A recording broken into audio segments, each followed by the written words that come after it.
আমাদের কাছে কেউ বলেনি।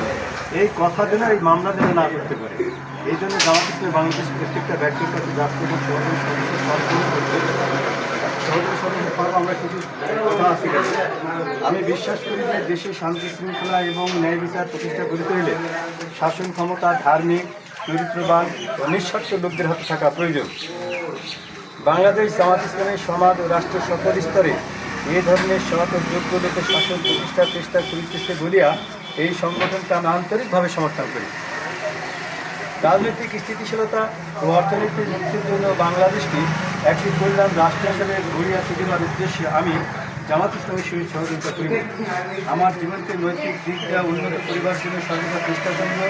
এই জন্য আমি বাংলাদেশ জামাত ইসলামের সহযোগী সদস্য হইলাম।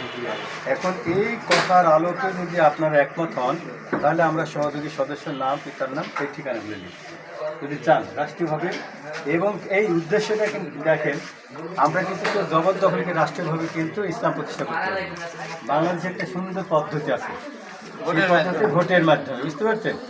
যেমন এই যে ভোটের সময় আসবে, যে ভালো লোক যদি দেয় ওখান থেকে, তাহলে ভালো আল্লাহ কোরআন হাদিসের আইন যদি পাশ করে, তাহলে আমরা প্রত্যেকটা লোক সুবিধা ভোগ করতে পারবো, ইসলামকে পরিপূর্ণ পালন করতে পারবো।